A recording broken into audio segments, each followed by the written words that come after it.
নমস্কার।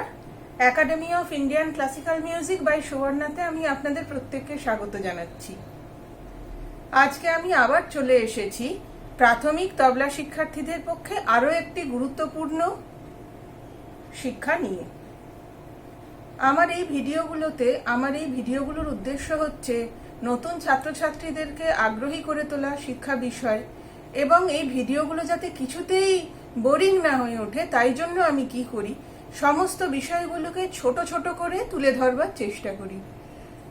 একটা দীর্ঘায়িত ভিডিওর মাধ্যমে এগুলো সবই হয়তো একসঙ্গে দেখানো সম্ভব, তাতে একজন শিশু শিক্ষার্থীর পক্ষে ইন্টারেস্ট হারিয়ে ফেলার সম্ভাবনা খুব বেশি। আমার এই চ্যানেলটি ভালো লাগলে লাইক, শেয়ার, সাবস্ক্রাইব নিশ্চয়ই করবেন।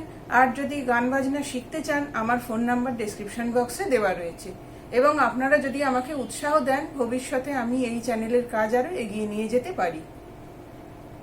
আচ্ছা, তাহলে চলুন শুরু করা যাক।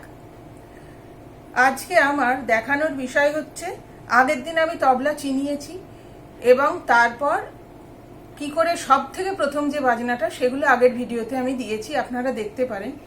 এরপর আমি দেখাবো বাঁয়া এবং তবলার কিছু ব্যবহার।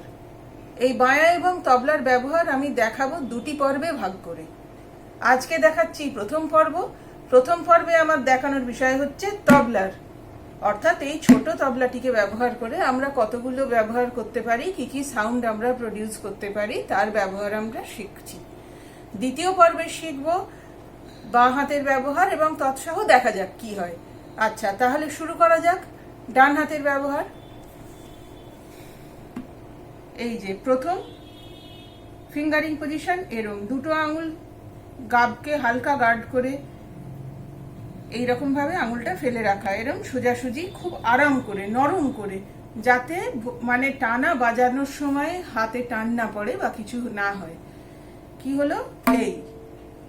এই হলো, এইটার নাম হচ্ছে তা। তা আমরা তা প্রডিউস করব এইভাবে, তা। আবার এভাবেই না। এই যে ডান দিকের যে শক্ত জায়গাটা, এটা আমি আগে পরিচয় করিয়েছি আমার প্রথম ভিডিওতে, একে কাকে কি বলে। তা এই প্রথম এই যে হার্ড জায়গাটায় যখন আমি প্রডিউস করব স্বর, সেটা হচ্ছে না, আবার তা,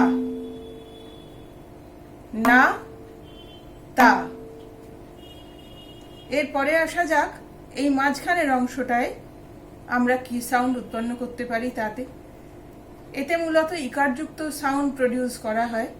ইকারযুক্ত সাউন্ড মানে কোনগুলো? তিন। তাহলে আকারটা কি হলো? না, তা, যেটা ধারের দিকে ইউজ করা হয়।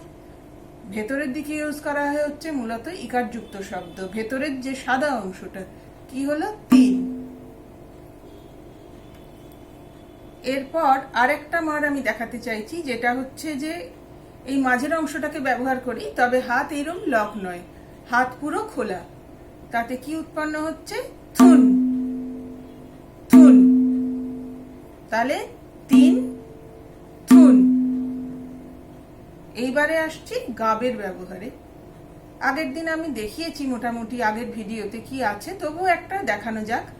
টে, টে, টে, টে। আমার ভিডিওটি ভালো লাগলে চ্যানেলটি লাইক, শেয়ার, সাবস্ক্রাইব করবেন, এবং অতি অবশ্যই এইগুলোকে মনোযোগ দিয়ে অনুশীলন করা বড় জরুরি।